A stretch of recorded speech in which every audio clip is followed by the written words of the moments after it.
अस्सलाम वालेकुम व्यूअर्स, कैसे हैं आप सब। उम्मीद है आप सब खैरियत से होंगे। आज मैं आपके साथ बहुत ही स्पेशल लाहौरी अंडा छोले बनाने की बेहद आसान और बहुत ही मज़ेदार रेसिपी शेयर करूंगी। इनको बनाना बेहद आसान है और बहुत ही कम टाइम में ये बेहद लजीज बन के तैयार होते हैं। और ख़ास तौर पे जब सुबह के नाश्ते में आप इनको पूरी पराठे के साथ या फिर नान के साथ खाएं तो इनका मज़ा ही दोबाला हो जाता है। तो इसमें सिंपल बेसिक मसाले इस्तेमाल होते हैं जो कि हर घर में किचन में मौजूद होते हैं। तो आपने रेसिपी को एंड तक देखना है ताकि ये मज़ेदार से लाहौरी छोले बनाने का कोई भी स्टेप आप मिस ना करते हैं।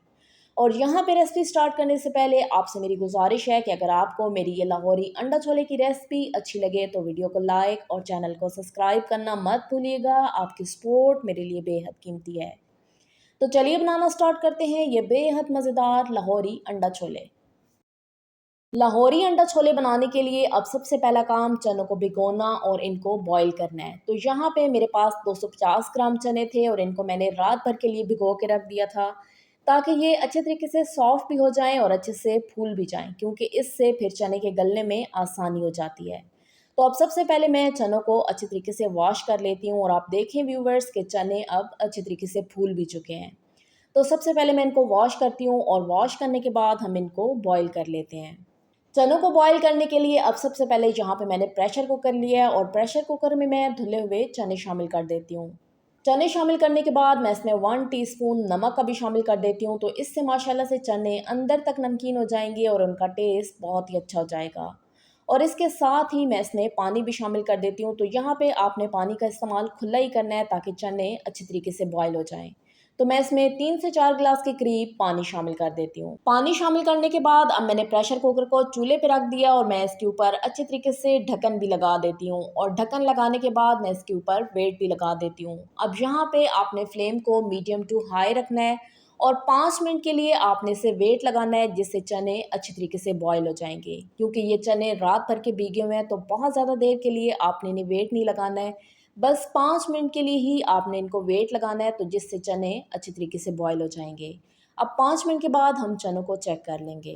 अब जितनी देर में चने बॉयल होते हैं उतनी ही देर में हम नेक्स्ट प्रिपरेशन कर लेते हैं, क्योंकि यहाँ पे अब हमने 3 चीज़ों का पेस्ट तैयार करना है। तो पेस्ट बनाने के लिए यहाँ पे मैंने 10 से 12 कलियाँ लहसुन की लिए हैं, एक छोटा टुकड़ा यहाँ पे मैंने अदरक का लिया है और 2 अदद मैंने दरमियाने साइज़ के टमाटर ले लिए हैं। अब सबसे पहले आपने इन चीज़ों को छोटा छोटा काटना है और काटने के बाद आपने इसमें थोड़ा सा पानी शामिल करके इनका अच्छा सा स्मूथ पेस्ट तैयार कर लेना है। और पेस्ट को तैयार करने के बाद आपने इसे साइड पे रख देना है और मैं आपको आगे चल के बताऊंगी कि किस स्टेप में हमने इसको इस्तेमाल करना है। अब दूसरी तरफ यहाँ पे चनों को वेट लगे हुए भी 5 मिनट हो चुके हैं। तो अब हम वेट को हटा के चेक कर लेते हैं कि चने किस हद तक गल चुके हैं। तो फ्लेम को आपने बंद कर देना है और वेट को हटा लेना है। तो देखिए व्यूवर्स, माशाल्लाह से चने अच्छे तरीके से गल चुके हैं। आपने भी इनको इसी हद तक गलाना है कि इनकी शेप भी मेंटेन रहे और ये अच्छे तरीके से गल भी जाएं। तो 5 मिनट के लिए मैंने इनको वेट लगाया था, आपने भी इनको इतना ही वेट लगाना है। अब हम चलते हैं नेक्स्ट स्टेप की तरफ और अपना कुकिंग प्रोसेस स्टार्ट करते हैं। अब चने बनाने के लिए सबसे पहले यहाँ पे मैंने एक पैन लिया है और पैन में मैं 3/4 कप कुकिंग ऑयल का शामिल कर देती हूँ। अब जैसे ही ऑयल हल्का सा गर्म हो जाएगा तो मैं इसमें बारीक कटे हुए प्याज शामिल कर दूंगी। तो मैंने 3 अदद दरमियाने साइज़ के प्याज लिए थे और इनको मैंने बिल्कुल छोटा छोटा बारीक काट लिया है। आपने भी प्याज़ों को छोटा ही काटना है ताकि ये अच्छे तरीके से गल भी जाएं और मसाले में अच्छे से मिक्स हो जाएं। प्याज शामिल करने के बाद एक दफ़ा आपने इन्हें ऑयल में अच्छे तरीके से मिक्स करना है और उसके बाद 6 से 7 मिनट के लिए आपने इनको मीडियम फ्लेम पे गोल्डन ब्राउन कर लेना है। बहुत ज़्यादा आपने प्याज़ों को कलर नहीं देना है, वरना उससे सालन के अंदर जला हुआ टेस्ट आएगा। बस आपने इनको हल्का सा गोल्डन फ्राई करना है। 6 से 7 मिनट के लिए मीडियम फ्लेम पे मुसलसल चम्मच चलाते हुए मैंने प्याज़ों को फ्राई कर लिया है और देखें व्यूवर्स, माशाल्लाह से इन पे कितना अच्छा सा गोल्डन कलर आ चुका है। तो अब मैं इसमें लहसुन, अदरक और टमाटर का पेस्ट शामिल कर देती हूँ, जिसको बना के मैंने साइड पे रखा हुआ था।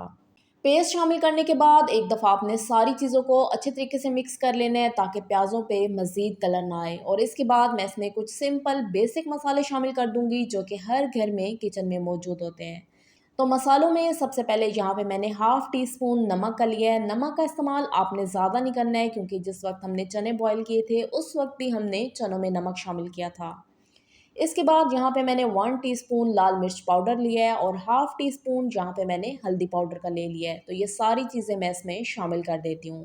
अब मसाले शामिल करने के बाद दोबारा से एक दफ़ा आपने सारी चीज़ों को अच्छे तरीके से मिक्स करना है और इसके बाद 6 से 7 मिनट के लिए आपने इस मसाले को अच्छे तरीके से पकाना है ताकि इसमें से पानी मुकम्मल तौर पे ड्राई हो जाए, क्योंकि इसमें हमने टमाटर का पेस्ट शामिल किया था जिसको हमने पानी डाल के बनाया था।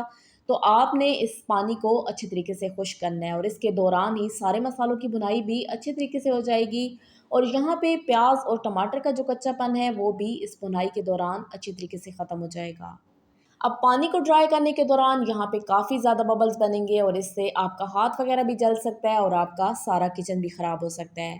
तो यहाँ पे अब आपने पैन को कवर कर देना है और कवर करके आपने से 5 से 6 मिनट के लिए मीडियम टू हाई फ्लेम पे छोड़ देना है ताकि पानी मुकम्मल तौर पे ड्राई हो जाए। तो देखिए व्यूवर्स, 5 से 6 मिनट के बाद अब पानी मुकम्मल तौर पे ड्राई हो चुका है और इसमें से ऑयल भी सेपरेट होना शुरू हो गया है। तो अब मैं इसमें बॉयल किए हुए चने शामिल कर देती हूँ। तो चनों को बॉयल करते हुए इसमें जो हमने पानी शामिल किया था वो अभी आपने इसमें शामिल नहीं करना है। आपने सिर्फ चने ही शामिल करने हैं और जो इसका बचा हुआ पानी है उसको आपने साइड पे रख देना है, क्योंकि उसको भी हम नेक्स्ट स्टेप में इसी सालन में इस्तेमाल करेंगे। अब चने शामिल करने के बाद आपने एक दफ़ा इन्हीं मसाले में अच्छे तरीके से मिक्स करना है और मिक्स करने के बाद 6 से 7 मिनट के लिए आपने चनों और मसाले की अच्छे तरीके से भुनाई करनी है।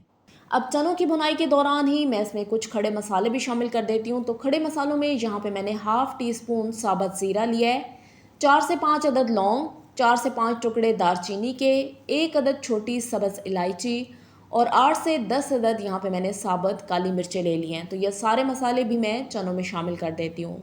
तो इन मसालों की वजह से भी माशाल्लाह से चनों के अंदर बहुत ही अच्छा सा टेस्ट और फ्लेवर आ जाता है। चनों की बुनाई के दौरान अगर आप महसूस करें कि मसाला मुकम्मल तौर पे ड्राई हो चुका है और इससे चने नीचे भी लग सकते हैं, तो आप इसमें थोड़ा थोड़ा करके पानी शामिल कर दें। तो यहाँ पे मैं इसमें वही वाला पानी शामिल करूँगी जो कि मैंने चनों को बॉयल करने के लिए इस्तेमाल किया था। तो आपने इस चनों के बॉयल किए हुए पानी को वेस्ट नहीं करना है, बल्कि इसी को ही आपने सालन में इस्तेमाल करना है। तो तभी आपके चनों के अंदर बहुत ही मज़ेदार जायका आएगा। अब थोड़ा-थोड़ा करके मैं इसमें पानी शामिल करती जाऊँगी और साथ-साथ चनों की भुनाई भी अच्छी तरीके से कर लूँगी। 6 से 7 मिनट लगेंगे और उसके बाद चनों की भुनाई अच्छी तरीके से हो जाएगी। चनों की भुनाई अच्छे तरीके से हो चुकी है और इसमें से ऑयल भी मुकम्मल तौर पे सेपरेट हो चुका है। तो अब मैं इसमें वही वाला पानी शामिल कर देती हूँ जो कि चने बॉयल करने के बाद मेरे पास बच गया था और उसको मैंने साइड पे रखा हुआ था। तो आपने इस पानी को वेस्ट नहीं करना है, बल्कि इसी को ही सालन के अंदर इस्तेमाल करना है।